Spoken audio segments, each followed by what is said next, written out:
God aften. Mit navn er Frederik. Jeg er fra Exopolitik Danmark. Jeg vil gerne byde jer velkommen, og jeg er glad for, at I er kommet her på en lørdag aften. Vi har to taler i dag. Vi har Betz, som er pilot og eventyrer, og så har vi Gary Heseltine fra England, som er polititjent.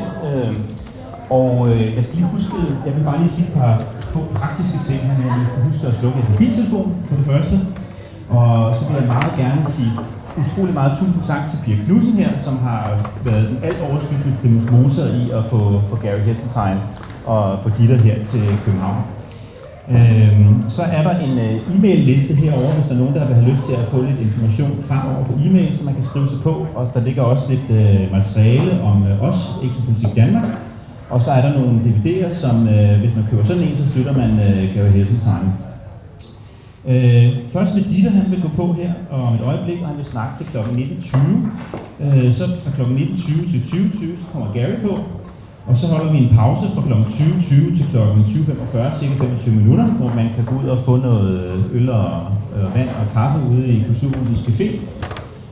Så kommer Gary igen på kl. 20.45 til 21.15, og fra 21.15 til 22, der har vi sådan en spørgerunde, så hvis der er nogle spørgsmål så til Gary og til Dodd, så tager vi dem der. Hvis der er enkelte meget, meget ultrakorte opklarende ting, så kan vi godt tage dem undervejs, men altså en egentlig spørgerunde, så hvis I skal huske på jeres spørgsmål til bagefter, så vil det være fint, og så skal vi være ude af lokalet 22.30. Og så vil jeg bare overlade ordet til Betz, pilot. Værsgo. Giv mig en hånd. Er den on? Ja. Ja, god aften alle sammen. Mit navn er Betz. Det er et tysk navn, og det er fordi, jeg er født i Tyskland for tilbage i dinosaurernes tid. Jeg er 71 år gammel, og jeg er pilot, og piloter taler ikke om UFO'er. Det gør man bare ikke, fordi pressen har endnu ikke fundet ud af at lade være med at latterliggøre den slags ting, så en pilot, der transporterer til dagligt hundredvis af passagerer, kan ikke risikere, at man mister sin troværdighed og måske bliver udsat for en drugtest ligefrem. Men den her hændelse, der havde vi så mange vidner, at jeg godt tør at fortælle om det offentligt. Jeg har spurgt mange af mine kolleger, og mange af dem har set mange forskellige ting, og de ved, hvordan tingene ser ud i luften. Men for at komme tilbage til min start som pilot, som 14-årig begyndte jeg at flyve, og jeg flyver stadigvæk. Og grunden til, at jeg går med krykker i øjeblikket, det er, fordi jeg lige har fået skiftet begge mine hofteled på en gang. Og det er 3 år siden, så jeg bruger den stadigvæk sådan for ikke at miste balancen. Men lægerne er meget tilfreds med fremskridtene, det er jeg også. Men det er grunden til det, og jeg vil også gerne sætte mig ned, fordi det gør lidt ondt, når jeg står op. Men i de 57 år, jeg har opholdt mig i luften, har jeg fløjet ca. 150 forskellige flyvemaskiner, og har en samlet flyvetid på 20.000 timer, som svarer næsten til cirka til 2,5 år i luften, så en uafbrudt 24 timer i døgnet.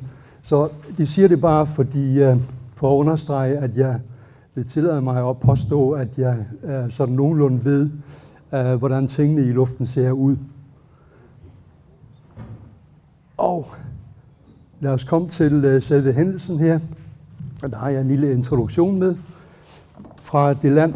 Det hænger sammen med, at jeg var 23 år ansat i Mærsk som pilot, og fløj så de forskellige flyvemaskiner, og til sidst også i mange år den der Boeing 737, som Mærsk havde, som sikkert nogen kan huske.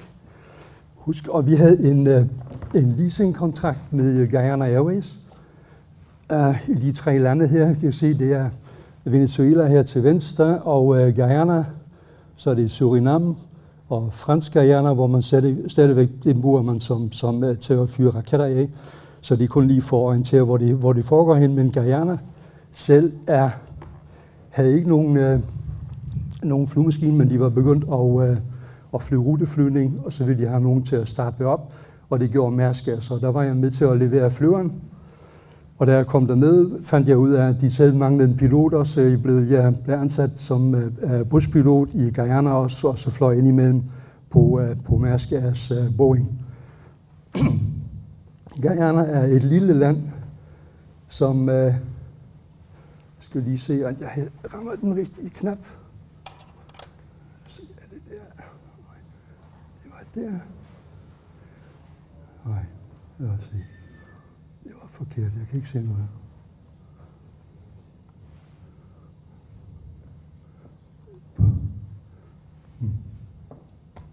Det er i hvert fald den der Mærsker Boeing, som vi fik leveret. Der står Flying for Guyana Airways på den. Og lige for at komme tilbage, jeg skal lige se... der.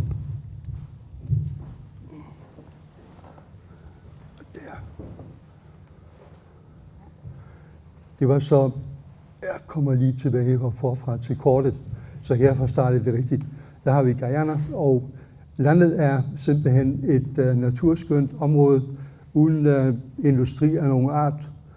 Og det er jungle, det er regnskov, det er malaria, det er sumpområder. Det er et fantastisk naturområde, men ikke noget, der kunne ligne et land med industri. Her har vi så en af de der landingsbaner, som vi fløj til. Så det, der ligger her, det er sådan en lærbane, hvor der lige har været 1000 skovlige i gang med at lave en bane, der er ret ujævn. Og så sådan så flypladserne ud. Kun lige for at understrege, at vi har med et land at gøre, hvor man flyver rundt med et par fragtfly. Og der er ingen veje. Den eneste mulighed for at komme rundt i landet, det er per fly. Og dem har de ikke særlig mange, og de har faktisk kun 2 af dem her. Og vi hentede oksekød ud i savannen, som var næsten halvfordærvet, da vi så endelig kom frem.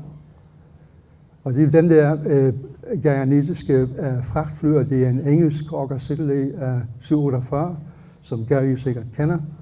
Og den fløj vi fragt med i landet, og sådan ser det ud det meste af tiden over landskabet. Og det var så den her Boeing, så det var det, som jeg kan sige til det. Så kan vi bare kigge på kortet, det skal vi bruge lidt senere. Og selve hændelsen skete på en passagerflyvning fra Trinidad Tobago til Georgetown. Georgetown ligger her, og det var, at vi startede ved solnedgangen fra Trinidad. Og som I ved, så med sådan en Boeing der, så fik vi solen til at stå op igen, inden vi nåede op i 33.000 fod, sikkert 10-11.000 meter. Og så kunne vi se på solnedgangen en gang til, og så bliver det mørkt dernede, og det bliver meget hurtigt mørkt, fordi solen den går ned i havet. Lodret, fordi det er på ekvatoren, så bliver det helt mørkt. Og når man flyver på den her strækning, så er der stort set ingen lys, man kan se undervejs. Så vi sidder der og flyver lige ud og keder os lidt, fordi der er heller ingen trafik. Vi har vores høretelefoner på, og så hvis man bliver kaldt op, og vi var blevet skiftet til frekvensen i Georgetown. Og i den her totale stilhed, så er der pludselig en der råber, en flyvemaskine på frekvensen, at de bliver fuldt af et lys. Og det var en af mine kolleger, kaptajn Khan, som fløj en af de der fragtfly, som jeg lige har vist jer. Han lå foran os i cirka 20 minutters afstand. Noget lavere og noget langsommere. Men han blev fuldt af et lys, et kraftigt lys, bare sådan en ball of light, sådan man kan sige, en lille sol eller en stor stjerne. Der var ikke nogen kanter på eller noget som helst. Det er bare et kraftigt lys, sådan en kraftig filmprojektør, eller hvad man kan forestille sig. Og så skifter vi lige billedet ind til hans cockpit, fordi jeg fik bagefter en så nøjagtig beskrivelse af hele hændelsen, at jeg kan fortælle jer nu med det samme, hvad der skete i den flyver foran mig. Fordi kaptajnen går så overlader styrmanden styringen og kravler ned i fragtkabinen, som er mørklagt, der er ingen passager, for at få en bedre mulighed for at kigge på det der fænomen. for at se, om der var eventuelle refleksioner fra metalrefleksioner eller en roterende fra en helikopter fra nogen. Men der var intet, der er ikke noget metal, der var ikke noget som helst. Det var bare det her enorme lys, som var et blændende lys. Så går han tilbage i cockpittet og kalder Georgetown op og siger til dem, at nu der er jo ingen trafik. Det er kun os langt bagved. Og fortæller dem, at nu ændrer han kurs og højde, fordi han vil gerne ryste de der underlige fænomen af sig. Så han begynder at stige, og lyset stiger med ham, og han begynder at synke, og han laver drej til venstre, og til sidst så drejer han altså meget skarpt ind til selve lyset, og så falder lyset bagud, holder sig bag ved flyveren og følger ham, og så kommer de så tæt på Georgetown under indflyvningen til landing, at han mister lyset. Det er forsvundet væk. Og giv mig lige et sekund.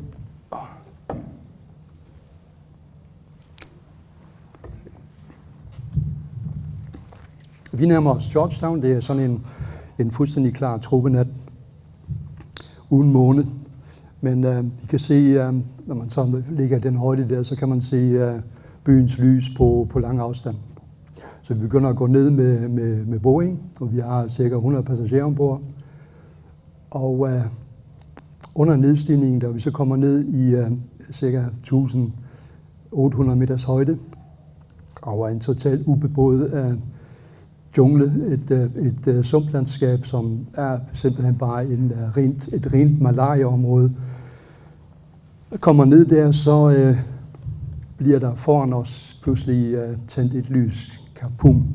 Et kraftigt lys, som ligner fuldstændig det lys, som vi har fået beskrevet af ham foran os. Og så kort efter er vi så hen over det, og så beslutter vi os til at flyve en runde, hvor vi har tid til at informere kabinen og kabinepersonalet og passagererne om, at vi har et fænomen udenfor, som vi gerne have, at der bliver set af så mange personer som muligt. Fordi vi vil gerne have vidner på det, fordi vi vil ikke komme hjem med en historie, så tror jeg, at vi har set, at vi har haft hallucinationer. Så da vi kommer rundt igen og flyver hen imod lyset, det er der stadigvæk, så tænder vi det samlede lys på Boeing, det er sådan en stor samlekontakt, og slår på i 2 sekunder. Og så tager vi det af igen, og i samme øjeblik, så slukker lyset foran os 2 sekunder og kommer på igen. Og så er vi hen over det, and that's it. Det er det, jeg har set. Jeg ved ikke, hvad det var. Og jeg tror først på UFO'er, når jeg selv har rørt ved en. Men det er bare min historie. Og næste dag var militæret ud og flyve med alt, hvad de kunne få i luften for at afsøge området og se på området, om de kunne se nogen som helst spor i nærheden af træerne. Hvis det nu var et eller andet, der havde udgivet stor varme, så kunne man forestille sig, at måske nogle trækroner var sveddage eller noget. Men det var ikke på jorden, fordi hvis det havde været på jorden, så ville vi kunne have set skyggerne af træerne, eller noget, der skinner ned på jorden. Der var også så meget vand, at det ville også have genspejlet det nedefra. Så de fandt intet. Og det var min historie. Så jeg glæder mig til at høre Garys, som var meget mere omfattende. Jeg vil bare sige dertil, inden oplevelsen her, der var jeg en meget, meget stor skeptiker af UFO-historier og ting og lignende ting. Der er også, når man kigger på nettet, der er der også så meget, som får en til at tro, at det gider vi slet ikke beskæftige os med. Men efter den her oplevelse, der har jeg begyndt bare sådan stille og roligt at spørge nogle af mine kolleger, spørge retter folk og spørge nogle militærpiloter, jeg kender. Og det er jo fantastisk at finde ud af, at ens kollegaer ligger inde med masser af de der oplevelser og rapporter og ting og sager, de har set. Velopmærket professionelle piloter, som ved, hvad det er, de snakker om. Og som Gary fortæller, der findes tusindvis af rapporter, officielle piloter allerede nu fra hele kloden af piloter, inklusive astronauter, om det her fænomen. Så tak fordi I vil lytte til mig. Det var min historie. Så jeg vil gerne fortsætte med Gary.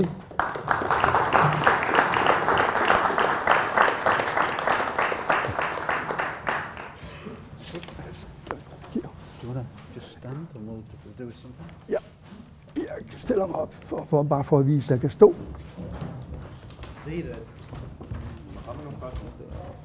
Yeah, Dita, can you hear me in the back? Right, okay. As a police officer, before I go into my lecture, I just want to ask Dita a couple of questions. And the reason why I want to ask the questions is because he is a pilot.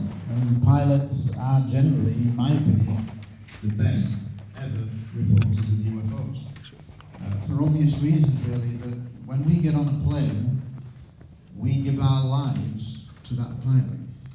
We entrust our lives with that pilot to take us from A to B. You best do this very quickly. Yes, I do so. I'll put it in your pocket. No, put it on the inside pocket. In the inside pocket. Okay, thank you very much. Okay? Okay. Data, if you stay with me. Right. Okay. Pilots, when you were flying, how many hours of flying time have you got? Just 20,000. 20,000 flying hours. How many aircraft have you flown in your lifetime? So approximately 150 different planes. Yeah. Okay. When you are flying, you must have encountered many atmospheric phenomena. Can you describe some of these to me? Yeah, there are high clouds, there are sunsets, there are contrails from high-flying airplanes, jet fighters, and all kind of things that could look very suspicious. But I mean, we have seen them so many times, and there are phenomena that are natural. Okay, so now in direct relation to your particular sighting over Guyana, the object that you saw, and you've explained this to me privately, is that an aircraft was being followed by an unidentified light, is that right? That is correct. And you were monitoring what the pilot ahead of you was saying about the light that was following him? That's correct too, because I talked to him for a long time afterwards and got all the details. How long did the pilot ahead of you have the light behind him? He encountered the light, and the whole story with the light, contact with the light, was approximately 5-6 minutes. Okay, so let's just think about this. This is not ghost story, woo, 2 seconds, we don't see it, we do see it. This is 5 or 6 minutes of a pilot ongoing UFO encounter. So if you think about it, count on your watches now for the next 5 minutes, and in reality, 5 minutes is quite a long time. So this is a visual sighting that the pilot is having with an unknown object that's following him and presumably making him a bit uncomfortable. It would make me uncomfortable. And he is clearly getting uncomfortable. Later on, the object, he lands, is that right? Yeah, he lands and the object stays behind and vanishes. Okay, so the object vanishes. Well, if it was a plane, an atmospheric, which we will talk about in a minute, it shouldn't just vanish, it could have gone away, but he's saying it's vanished, but whatever. But the point is that eventually you yourself, as co-pilot of a commercial airline, then get a visual sighting. Now this is again good for the skeptics, or good for me, but bad for the skeptics, because the object is not in the sky above him. When he sees it and has a visual, the object is below him. So straight away we get rid of all this. It's Venus, a low-flying Venus. It's a low-flying star, it's a low-flying satellite. It's none of those things. This is a visual sighting below the level of Dida's aircraft. An important distinction. So therefore, he has got a distinction. Now, he's already told me, what he said was, we want to tell how many passengers? So we're 100. 100 passengers. So what they do is they then say, everybody look out the window, because we want witnesses to this. Why do we want witnesses to this, Dida? because we don't want to have a drug test. The main reason why pilots, architects, police officers don't come forward more often is because they perceive a risk to their career, and 2, ridicule. I'll talk about that in my lecture. Very good reasons, if you're a professional person, not to come forward, because there are many pilots who are being grounded after saying we've had a UFO sighting. And in fact, there was one of the most famous cases, the Japan Airlines from 1986. Yeah. Taruchi, the pilot, he was grounded and he'd got something like 20,000 hours because he went public. So it's a very big risk. Okay, so in relation to this sighting, it gets even better. So everybody is looking at the object, they fly around the object, and it's still there, sat stationary. How many planes sit stationary? I can only think of a few aircraft that can stay stationary. Was it an aircraft? No idea. How would you describe the physical description? It's a light. It's just a ball of light. It's just a big shiny ball of light with no details in it. It's just okay, I will mention this in my lecture. The most common UFO seen is a bright white light. There are other shapes, saucers, cigars, triangles. The most common UFO you are more likely to see is a bright white light, and I'll talk about that in detail. And at the end, if we have time, I'll show you some clips of daylight UFOs of bright white light. In daylight, not night time, in daylight, because people say there aren't daylight clips, but there are. Okay? One thing I forgot to tell is it was I didn't mention the date. It was the 21st of December 1981 at around 8 o'clock in the evening. Okay. Which is the shortest day in... Yep. Maybe coincidental, yeah? Longest day, shortest day.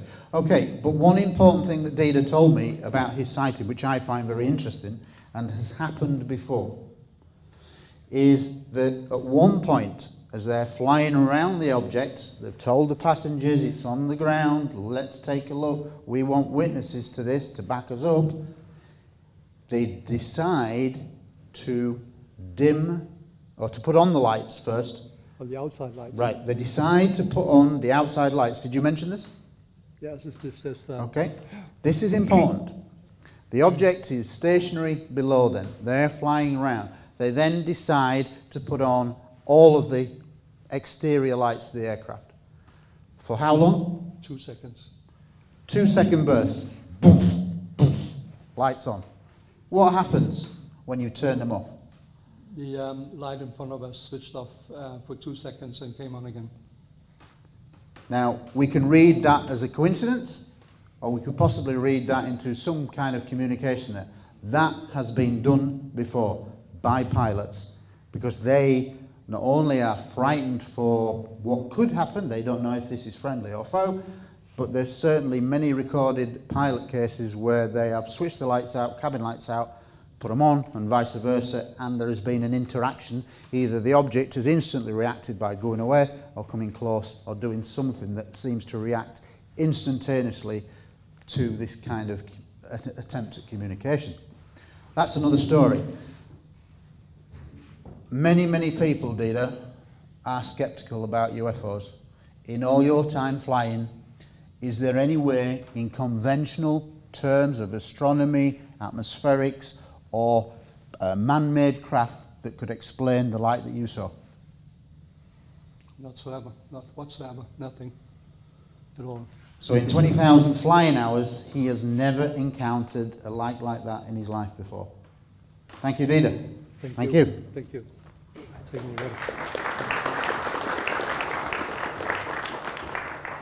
Right, I just need to do a little bit of playing around to get my presentation up on the ball, but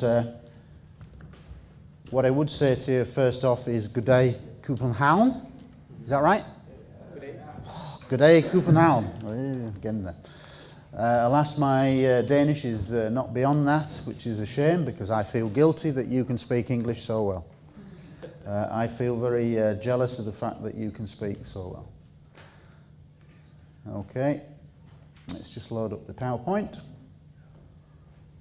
Okay, and I'm going to ask some audience participation questions here, because I like to do things a little bit differently. Right, okay. First off, I'll tell you a little bit about myself. You may have heard of me, you may not. My name is Gary Heseltine, and I am a detective constable, which means I work on all manner of inquiries. I have worked on all manner of inquiries, murder, manslaughter, rape. I've been a police officer for over 22 years. Prior to that, I was in the Royal Air Force Police. So in total, kind of 28 years policing experience. I've been a detective for the last 16 years. I'm an advanced interviewer of suspects and witnesses. I was involved in the London bombings, obviously in London, interviewing police officers who were first on the scene in a specialist interviewing role. I've also worked on several major rail disasters in that similar capacity. Okay, that's my background. But what I want to do first is going to ask some questions of you. Okay, please put your hand up and don't be afraid, because I'm not going to pick you out. But please put your hand up if you've had any kind of UFO experience. Okay, 1, 2, 3, 4, 5, 6. Thank you. That's perhaps 10% of the room. Okay, maybe 15%. A few people. Now, one of the main reasons why people get into UFOs is because they've had some kind of experience. And I guess in the same way that if you'd had some kind of paranormal, ghost type experience, you might be into that as well. I get kind of frustrated that UFOs get lumped with werewolves, Dracula and things like that. For the simple reason is that that's all fiction, but I don't deal in fiction, I deal in evidence.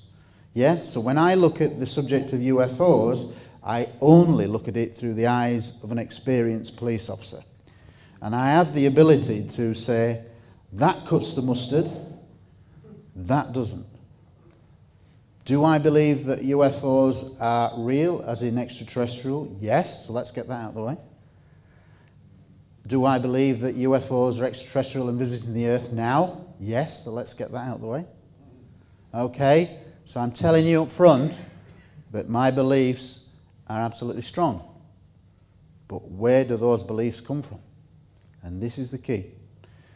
I will say to you that I've based it not only on a personal experience that I had at 15, which I shall discuss in a bit, but also the fact that when I've studied the subject, I'm now 51, so when I've studied the subject for the last 36 years, it strikes me that if you look at pilot cases, military and commercial,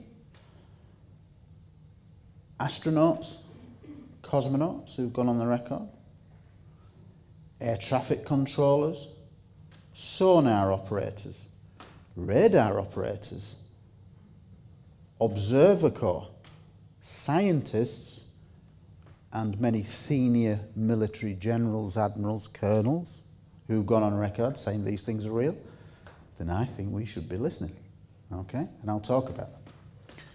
I've just got to switch this on, and hopefully this will work. Oh, and it does. Okay, all right. So that's my background. So I think I am qualified to talk to you about what evidence is, because if I don't know what evidence is as a policeman, I should be shot. Shouldn't I? If I'm going to talk to you about evidence, then you should know that I know what evidence is. Otherwise I can't talk about evidence. So we have to talk about evidence. Okay, the lecture is going to cover 4 things. Well, it's actually going to cover 5 things now, because I've added a 5th one, but Peter doesn't know. Right, and it's going to be how the database came into how it originated, a review of some of the cases. There's too many to go through them all. We'll be here until tomorrow at 6 in the morning. I guess you don't want to do it. I don't. I will do some conclusions, some statistical work. I'm not a big lover of statistics, because the police can manipulate statistics like anybody else can. Yeah? But there are some important statistics that do stand out. I'll talk about the future on where I see the database going. But also, if we get time, I'm going to add a couple of daytime video sequences to you that I think you'll like, because presumably you all want to come here and see UFOs. Well, that's the idea. Okay. As I've just said to you, for me, the evidence of ET comes in the form of high caliber witness categories. That's not to say that a member of the public cannot have a brilliant sighting. You can. But in terms of the media, you're not worth the paper it's written on. And that's the sad fact. And very rarely are pilots, very rarely are astronauts. But in terms of trying to get some credibility within the media, within governments, in these high caliber witness categories, I think we stand a chance of trying to persuade people that to take this subject seriously and look at it. At the very least, look at it. So, pilots, military and commercial. How many people in this room knew that there are over 2,000 military pilots who have gone record having had UFO encounters? And military pilots tend to get them when they are sent and ordered up to chase UFOs. So straight away we get rid of a few myths, don't we? Oh, we're chasing Venus. Oh, come on, let's go chase. It doesn't work like that. Radar plot. We've got an unknown object. Scramble, 2 planes. Off you go. We have an airborne visual. Pilot can see it. We have a ground radar confirming pilot, object, ground. We now have sometimes multiple aircraft, multiple ground and airborne radar. What more do you want? What would you want?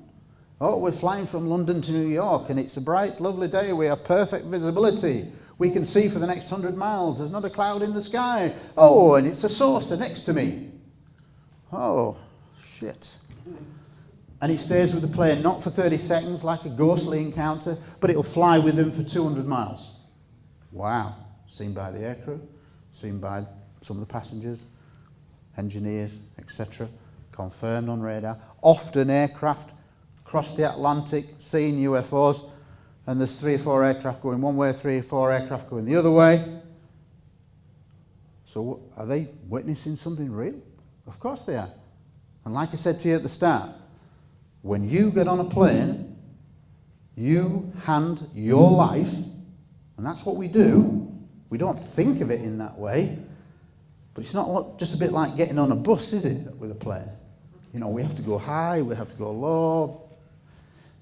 We hand our life over to the pilot and his aircrew to get us from A to B.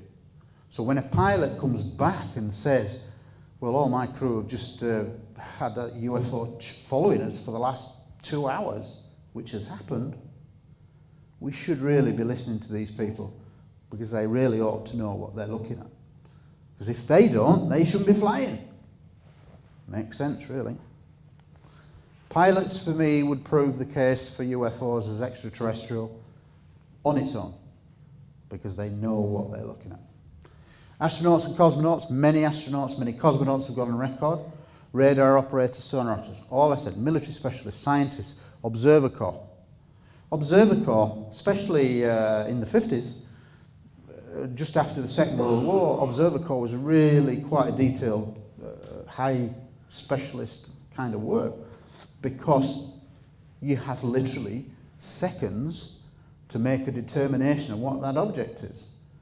And I can think of one wartime case, 1942, a British plane flying back a Lancaster bomber, which was a 4-engine bomber, one of the larger bombers of the Second World War. It's flying back from a raid over Germany, it's over France, and it then encounters at night a disc that they describe as 300 foot wide.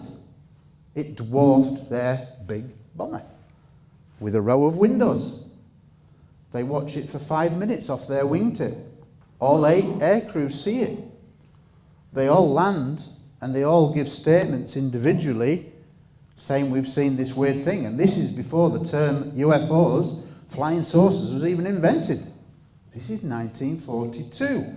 8 people, and they had to have aircraft recognition within seconds to determine whether they fire on it or not. But it's, woo, this is a bit different. Now, what do we say with a multiple corroborated sighting from 1942 of a huge disc? We can't even build a 300-foot disc now. So it ain't stealth.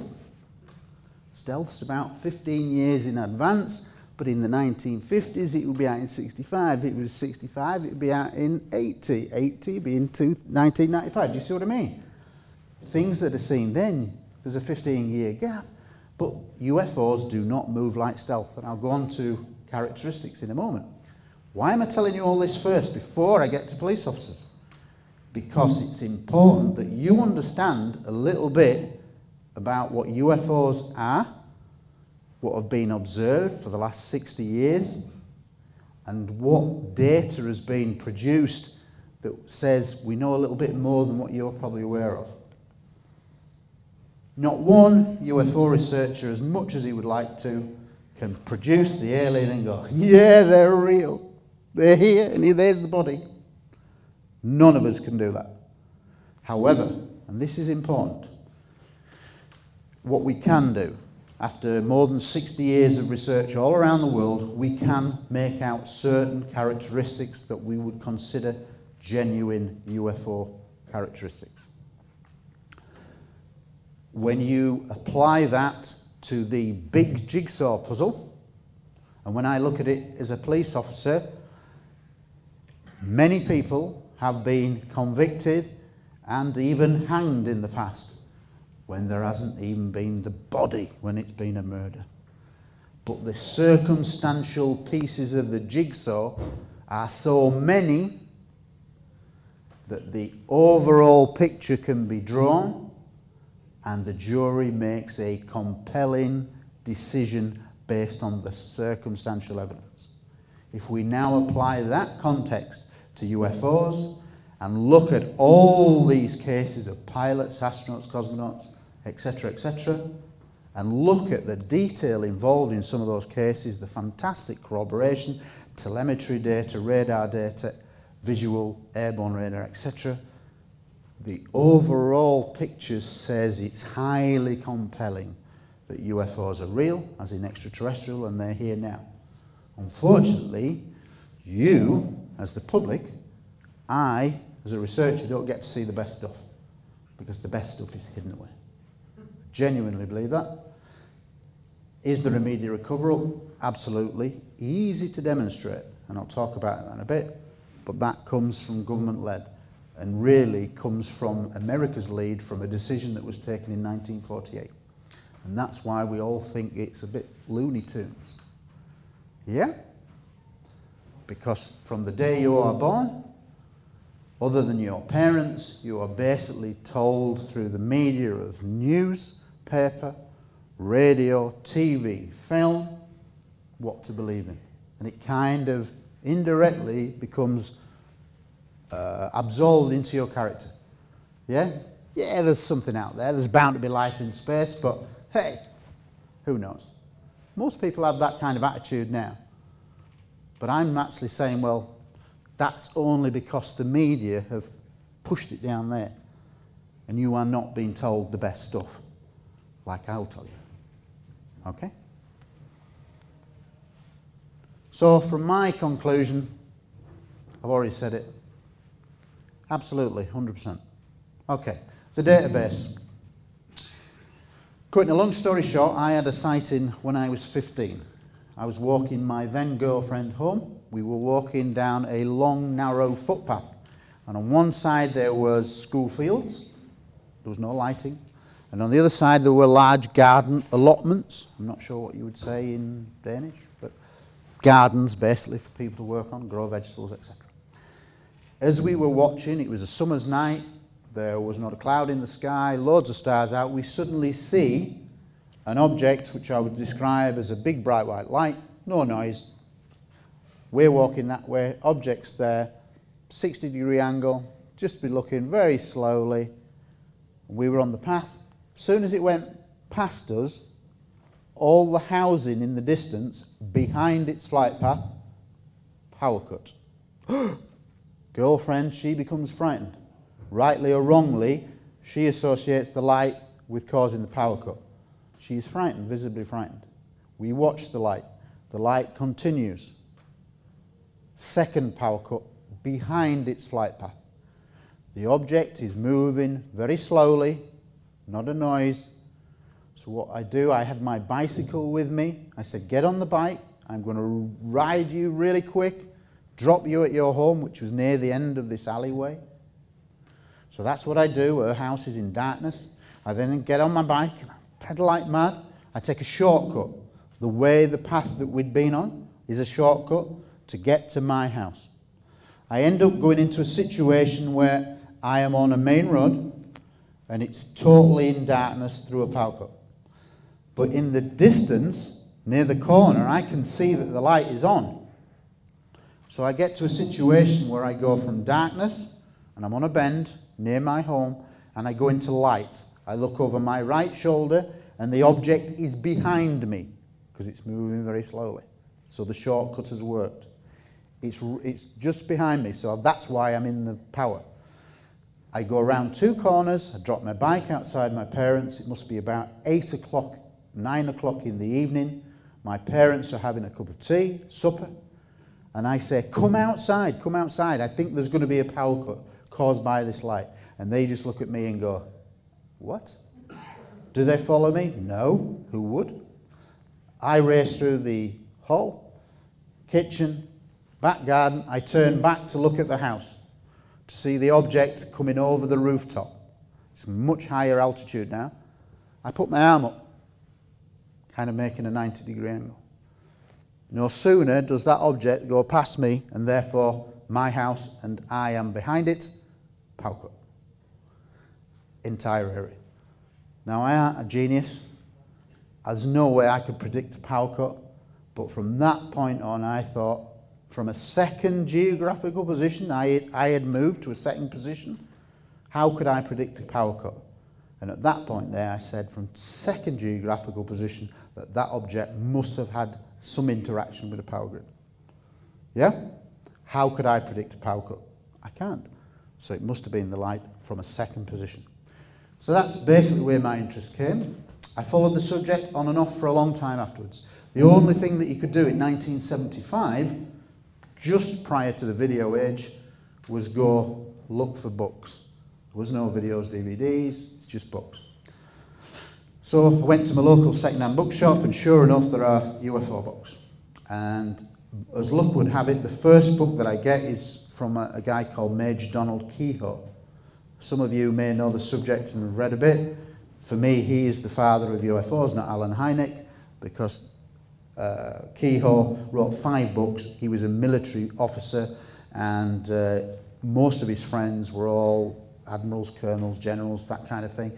Very qualified person. And basically, I was fortunate to find that book, because in that book I straight away came across pilot reports, which impressed me enormously, but it also had a reference to the New York blackout of 1965, which is rumoured to have been triggered by UFOs. So straight away I'm thinking, wow, trigger? Maybe. Cutting a long story short then, I then went away and had life, had children, had relationships, etc., etc. Became a police officer in 1989, but it wasn't actually until 1995 when by chance I came across a glossy colour magazine in a big newsagent's at Leeds railway station, and it was called UFO magazine. Now, it was a brilliant magazine.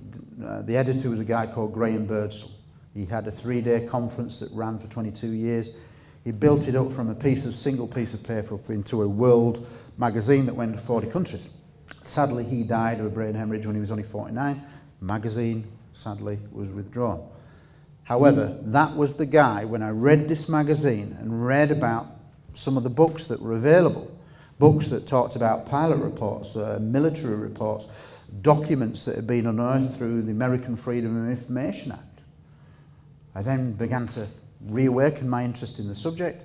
I got all the books, I read them, and I felt that a growing sense of frustration, because I'm thinking all these pilot reports are great. You know, you've got Edgar Mitchell, the 6th man on the moon, saying, yeah, I've been told by senior military officials that UFOs have been visiting us for a long time and that it's all real.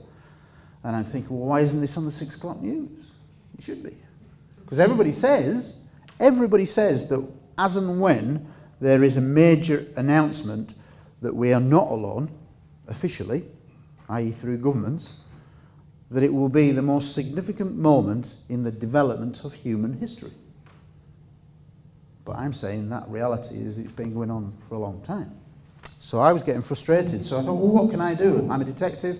Can't really go to a group because I can't guarantee my hours every week. Don't work like that. If you're working on a rape inquiry, you work all the hours, etc., etc.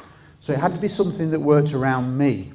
And then I suddenly had an idea. I went to bed, had an idea, woke up with it after a dream, start a database. I'm not spiritual in any way. I'm an atheist.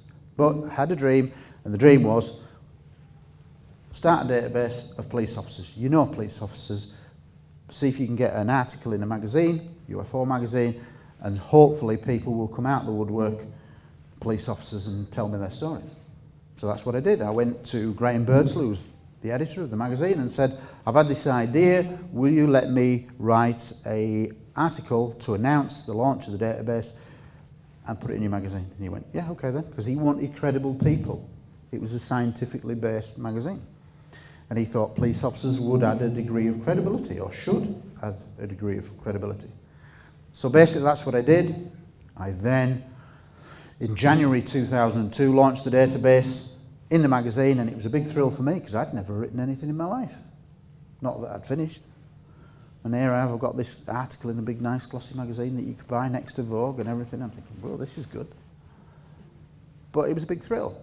But the point is, it was launched publicly in that, and within 2 weeks, I got about 3 police officers coming towards me, retired, with stories of what had happened to them. So straight away, I knew that I was onto something. Now, let's put these statistics. I've just been working on an annual report. I've been doing this now for 9 years. I do an annual report. I've now just done the 9th annual report, and let's tell you some statistics. I started the database with 6 cases involving 12 officers. I now have 425 cases involving 903 British police officers. 903. That's quite a lot. So we're going to look at some of those cases. So sheer frustration is what got me in. It caters for 2 types of sighting. An on-duty sighting made by a police officer, he's in his patrol car, that kind of thing, and he sees it. But also off-duty, because that police officer is trained to record things in a chronological police manner that he would read back in court. So when he's off-duty, does he change brain? No, he doesn't. So his off-duty encounter is just as valid. Obviously, the on-duty sightings are better because it's in uniform, etc., etc., and there's more multiple officers. But the off-duty sighting is still valid, because it's the same pair of eyes, and he would still write it down in his pocketbook. He would still relay it back to somebody as if he was going in court, because that's what we're trained to do. You would look at height, distances. They know about perceptions of people and mistakes that people make in perception. Still as valid. When I started the database, they all took fun out of me. They did. And I knew they would, because police officers tend to rib each other quite a lot. We have a strange sense of humour. When you go to a car crash and people are dead and in bits, you kind of develop a unique sense of humour. It's a black sense of humour, and it's a reflex to deal with it. And it may well apply to nurses, I guess doctors, paramedics, that kind of thing. Firemen. They see some pretty horrible things. So as a reflex, we tend to have this kind of what we would call black humour. We laugh at things that we shouldn't have. But it's a reflex, basically. And so they said, beam me up, Scotty. Any reference to Star Trek? They were laughing at me. My inspector's an alien. Nanu, Nanu, for those of Mork and Mindy fame, ever remember that? Take me to your leader. All the things I expected. But the good news is that after that, then the real report started to come. That's just the nature of the way we are with each other. So what I'm going to do shortly is start to look at a selection of some of the cases. There will be a mixture of on and off duty cases, and I'll mention what would have been a major breakthrough case had it not got away. Before we look at cases, I have to give you a bit of a history lesson about what we're looking for, because many of the things that we relate to these police sightings will become common themes. 4 general types of UFO seen. Disc, triangle, what were the other 2? Cigar. Sphere. This is an important thing now. After 64 years of UFO research worldwide, we can draw these genuine UFO characteristics of flight. And this is why it's not stealth. The absence of sound, generally. Sometimes there is a high-pitched whine at close quarters. The ability to stop and hover. Silence. The ability to make right angle turns. 90-degree turns. Stealth can't do. The ability to make reversals. Planes can't do that. Can they, Dida? No. The ability to make instant acceleration and stop. Kind of like Star Trek. Vertical ascent. Many UFOs are seen to be there. Pilots sent up to intercept, and then they go 60, 70,000 feet. Similarly, they've been seen to go. Okay? And the last one is one that I've added in the last 3 or 4 years. There's now quite a lot of UFO clips, daylight clips, that appear to show objects appearing from nowhere, that then they're there, and then they fade out and go.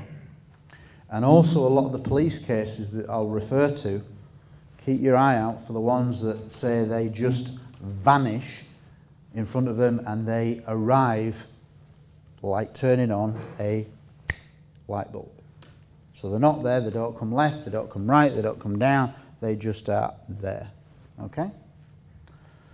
Okay, my oldest case.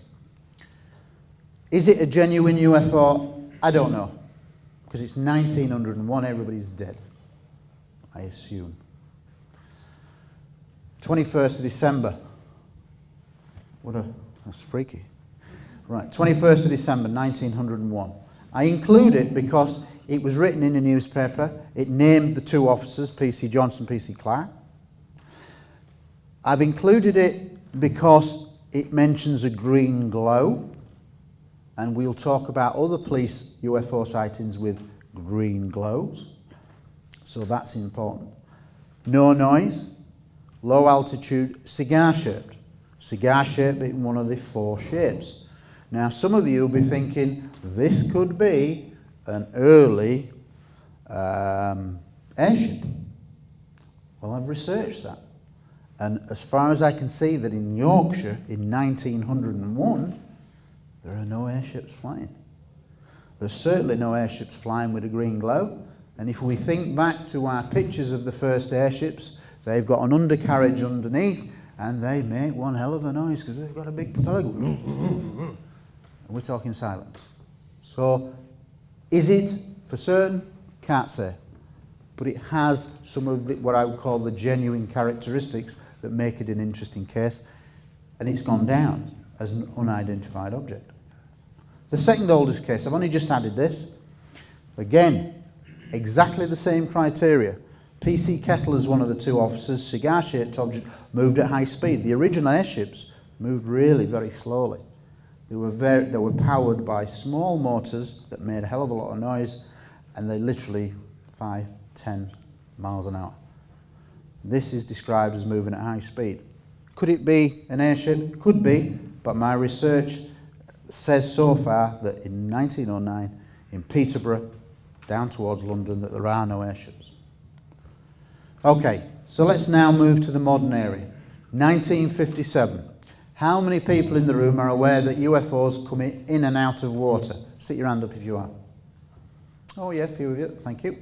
Right, USOs. There are many, many cases from military sources in documentation released through the Freedom of Information Act that near US destroyers, aircraft carriers, objects have suddenly emerged from the water and gone flying away, as you do. We can't do that yet. We can do a Polaris missile, or a missile that comes from a submarine and bursts into the air, but not an object that then sits and flies around the aircraft carrier. Those kind of cases exist, documented cases with military witnesses. So this is a good case. 3 police officers in uniform see a UFO emerge from water and fly off. Not still. Okay, this is a very famous case. This is a guy called Colin Turks. Now, it was I generally only put on multiple officer cases, but this is a very famous case. In the British archive records, there's a file over 20 pages thick on this guy. Very credible policeman, well respected, and at 4 o'clock in the morning, basically, he's rattling doors. He's doing what uniformed police officers do all over the world. They check doors to see if there was anybody trying to break in, look for burglars, etc. He sees an object 9 meters. He sees this object, typical flying saucer, green glow. Said keep your eye out for green glows.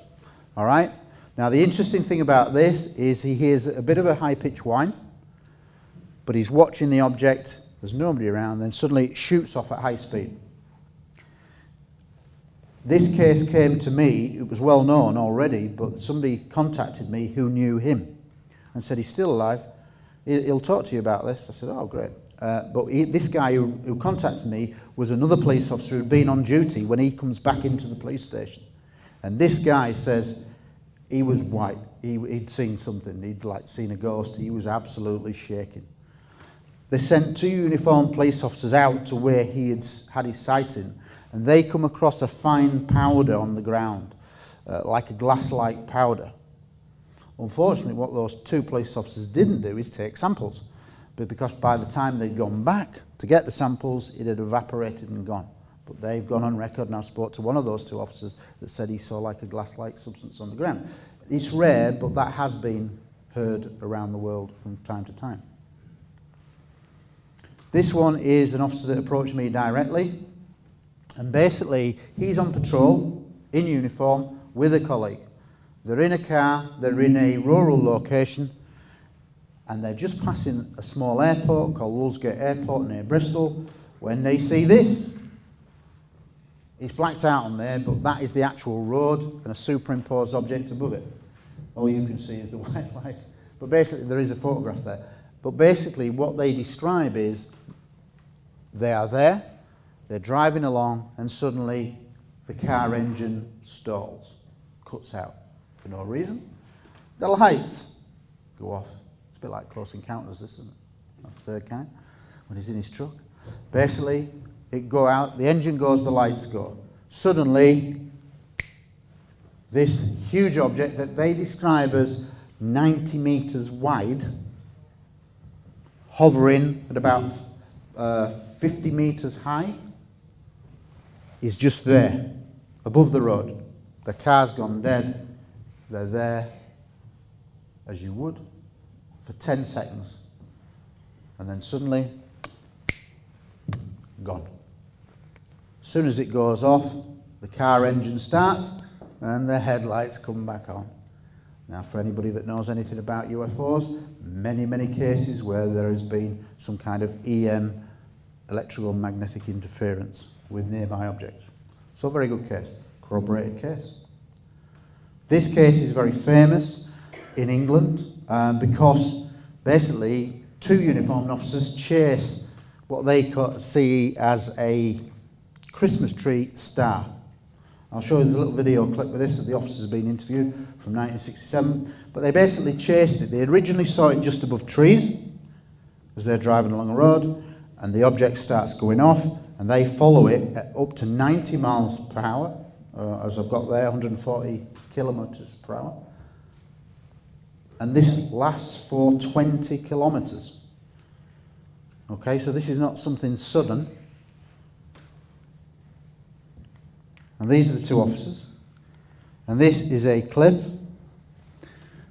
With a bit of skill now, I should get my mouse back, and there we go. Hopefully. With PC Roger Willie and PC Clifford Waycott, basic Oath-Hamptons are out on night duty, patrolling A3072, Hadley to Holsworthy Road. Precisely 1 Maybe minute put some of the lights past down. This morning, they sighted an object 400 yards away from them and at tree top level. They reported immediately to Oakhampton Police Station. where further men were brought out. There was no question whatsoever that this was a figment of the imagination. It was definitely there. It was definitely all demand by some sort of being or be controlled. It was definitely being controlled to view our tower. Your record is it was watching you. Yeah. Now, in isolation, when you have a case like that, you would think that these guys have just got to be crazy. But all over the southwest, Bristol, Cornwall, Devon, there was a whole host of sightings of a similar object. Yeah? So they are not uncommon, and it's a very famous case. There were literally hundreds of sightings by the members of the public, but they had that sighting. Hopefully we shall now get this one going back.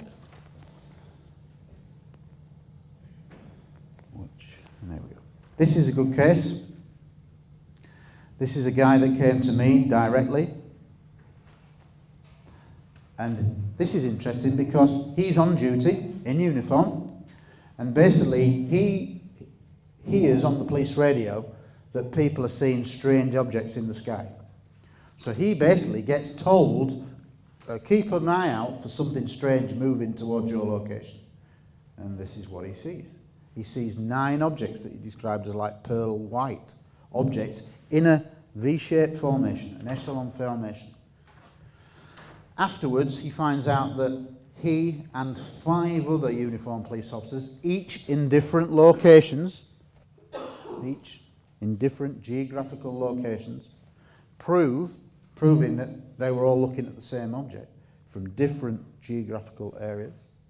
They're all told to report the next day to the main police headquarters, where they are interviewed individually, statements are taken, and somebody in plain clothes, who they assume is from the Ministry of Defence or from the Air Force, takes their statements. They're never told what. After the incidents, they are then told by senior police officers, you do not ever talk about this again.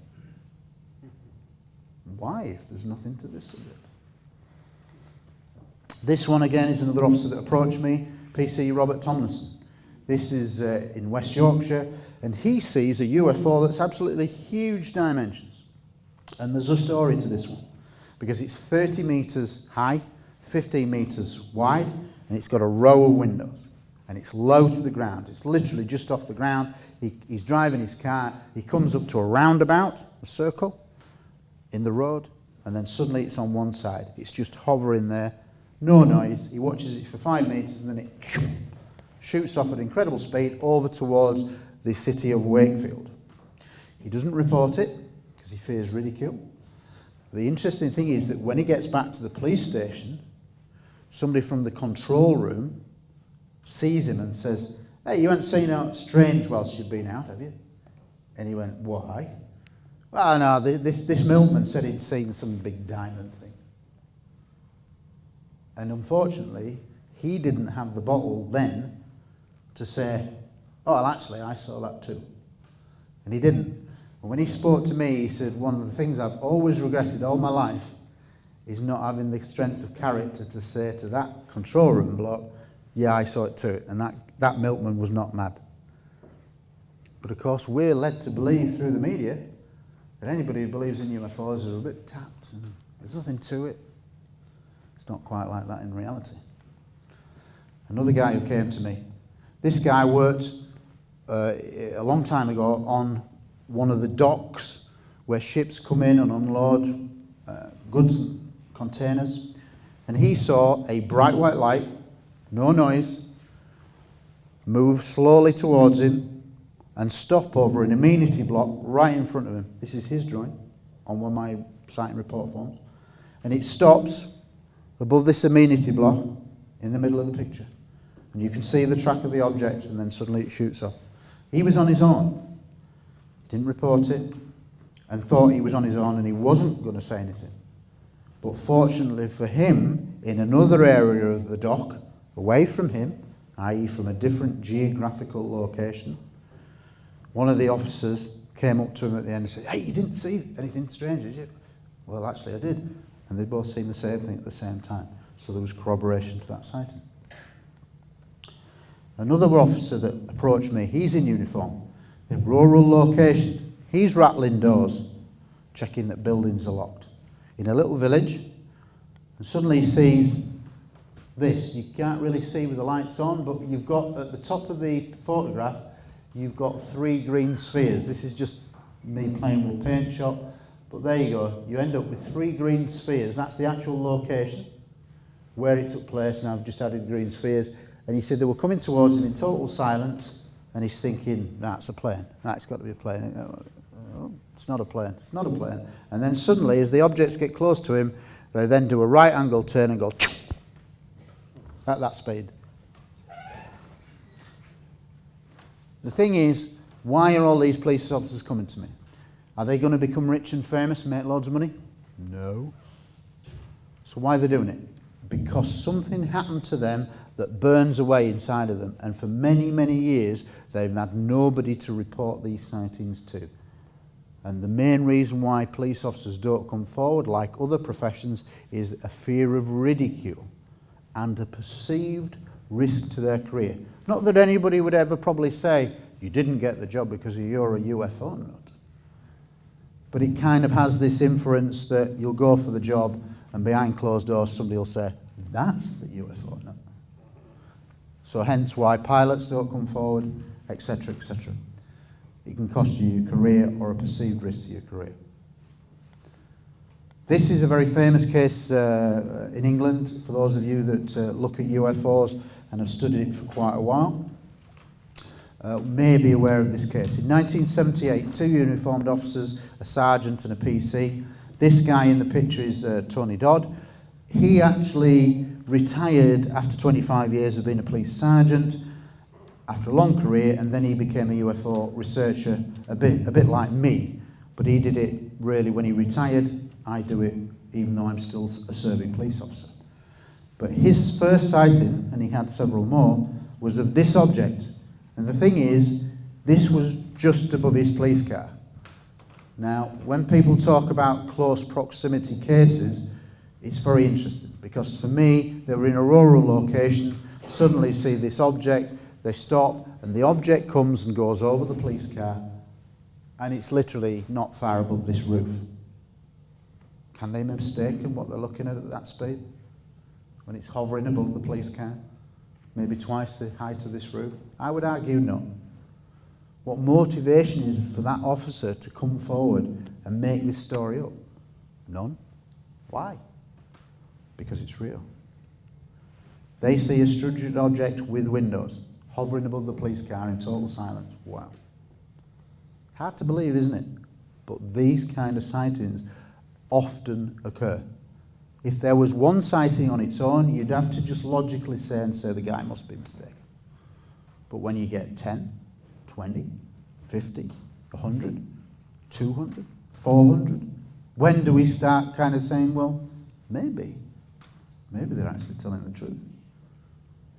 The weight of the evidence is coming to our side. This is one of my favourite sightings, because this is 1978. There are 3 police officers in uniform, 2 police cars have stopped. They're having a chat to each other early hours of the morning. They're in countryside. There is no street lights anywhere. It's a rural location. Way off in the distance, they suddenly see a flash, just literally for a couple of seconds. They look, it's a long way off, and they can't determine what it is, and then it goes off. Forget all about it. However, 5 minutes later, and then an object appears in front of them that's literally 100 metres away from them. It's 100 metres off the ground, and basically it's the size of a football field. The width of a football field, and shining a beam of light down. That's the guy, Eric Raymond, shining a beam down, scanning the terrain, total silence for 5 minutes. They go for the main radio, can't get through.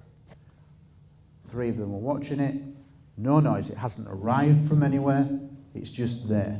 Remember the other sighting, the police, big object seen above the 2 by the airport? Exactly the same. It suddenly is there.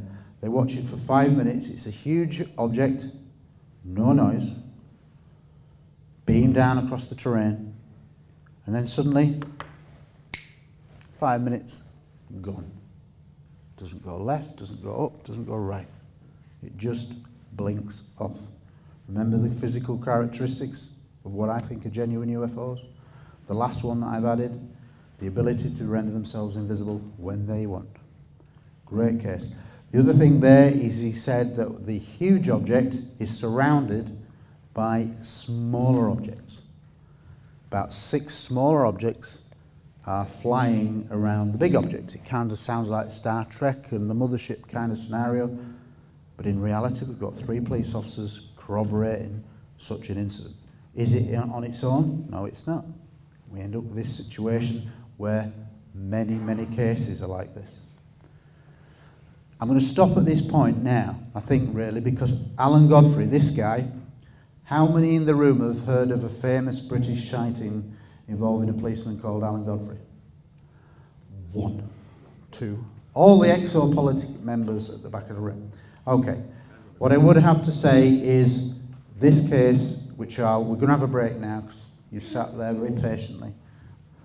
We're going to have a break, but basically this is one of Britain's most famous police sightings, and what makes it famous is because it's Britain's first abduction case. So not only is it a police officer, but it's an alien abduction story, and we'll talk about that later, because you could talk about this for an hour and a half, and I spent 18 months researching his case and wrote a screenplay about this guy because of what happened to him afterwards, and the way the police force turned on him when the national and world media were told about it, and his life was made to hell by the police, and he was literally hounded out of the job over a number of years. So that's the real story there. But anyway, we're going to have a break now. Thank you so much. Stay attention. How long's the break for, Pia? 20 minutes. 20-25 minutes, I believe, maximum. Come back for part 2. Thank you.